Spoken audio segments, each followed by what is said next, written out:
Hello, how are you? Olá, como vai você? Já estamos na semana 3, very good, muito bom. Gente, já avisei, né? Grandes coisas acontecendo nas nossas redes sociais, que são muito do seu interesse. Já deu uma passadinha lá? Ok, eu sou a Thais Lee, professora de inglês do Escola Online.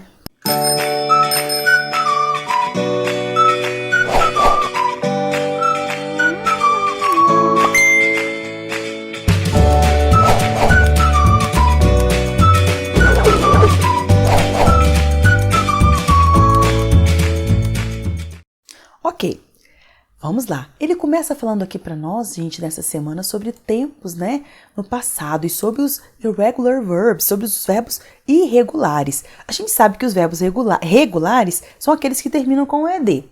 Só que nem todos eles seguem uma regra, por isso que eles são irregulares. E quando a gente vai usar o simple past, nós vamos falar de uma coisa que aconteceu e está acabada, já finalizada, uma ação, né, que já aconteceu no passado.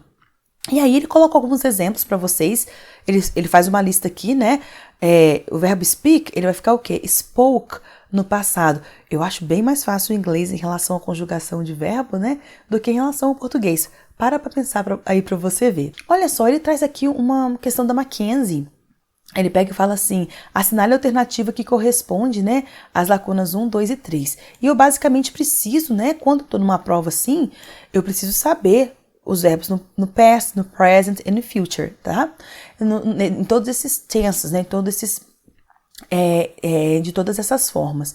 E aqui, gente, ele pega e me dá uma dica, ó, 2 months ago, porque lá não estava falando nada que é no passado, mas eu precisava pegar essa dica. Então, 2 months ago é uma daquelas signal words que eu já falei para vocês lá no nosso volume anterior. E eu também preciso saber de uma expressão.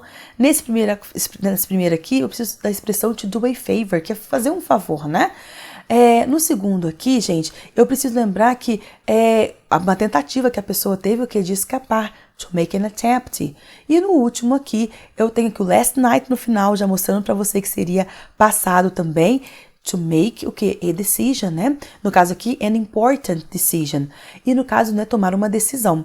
E eu precisava marcar aqui toda a alternativa que fosse o que? No passado, tá bom? Very good. Depois ele coloca para nós aqui uma questão da PUC. São vários verbos, gente. Só que aqui ficava mais fácil, porque ele falava para nós o que já é no passado.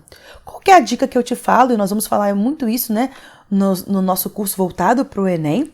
Gente, tente ver através do título o que ele está pedindo. Porque, por exemplo, os verbos no passado, não se tratando, por exemplo, de verb to be, você não precisa nem de, às vezes, entender o texto todo e você já consegue, né, saber a resposta. Esse daqui tem uma cobrança extremamente gramatical, né? Então, você precisava saber que o passado de go é went. O passado de dance seria o que? Danced. E depois, eat vira o que? Ate. Leave vira left, decide vira decided. Alguns ele foi muito bonzinho, né? Colocou aqui ó, o verbo regular, pelo menos, né, gente? 2, né? Temos 2 aqui, o verbo to dance, né? Que ficou danced e o decided. Perceba, gente, que eu não estou fazendo o quê? Você não precisa necessariamente entender, às vezes, o texto, porque às vezes você vai ter essa dificuldade.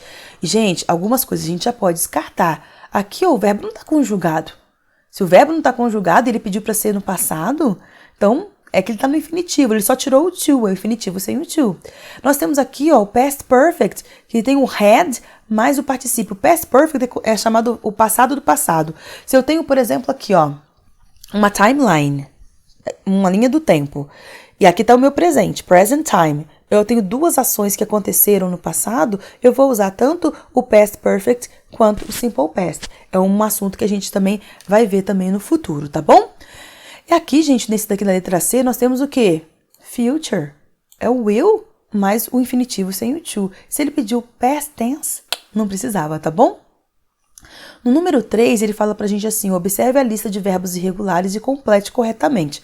Esse daqui é só você pegar uma tabela, só você jogar verbos irregulares em inglês ou irregular verbs e vai vir, e é só você pegar e você realmente copiar. Então tá tudo aqui certinho.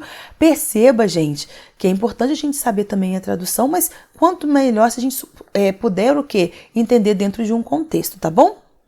Aí depois ele pede pra gente retornar o poema da semana 2, que foi sobre aquele filme, né? 10 Things I Hate About You, 10 coisas que eu odeio em você, né? E aí ele pede pra gente poder selecionar os verbos e depois a gente falar dos verbos que são o quê? Irregulares. Então o que acontece? O que foi que eu fiz? Aqui não apareceu proposta de resposta, né? Mas tá aqui, ó, bonitinho. Ah, não, tá aqui embaixo, eu vi agora. A proposta de resposta. Eu sublinhei os verbos todos, mas, por exemplo, call, o passado dele é called. Eu coloco o quê? O ED no final. Então, eu sublinhei para você aqui aqueles que nós precisamos colocar aqui embaixo, né, que são os verbos irregulares. Eu já coloquei qual que é o passado deles aqui do lado também, para você poder escrever no seu material. Combinado? Ok. Gente, agora nesse número 5, o que acontece? Eu complete com os verbos irregulares, né? Ele já tá te falando que é um verbo irregular, geralmente na prova não vai te falar que é verbo regular ou irregular, isso vai ser cobrado, pode ser de uma maneira contextualizada dentro de um texto, ou então ela pode ser também uma questão com um viés um pouco mais gramatical, no passado. Então, gente, olha só, eu preciso que você se lembre dessas mudanças que o verbo vai ter, que ou seja, a forma correta no passado.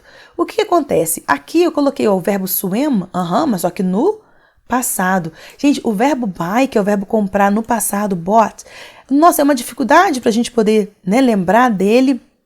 E aqui o sleep, eu coloquei aqui o slept. Por que eu coloquei aqui assim?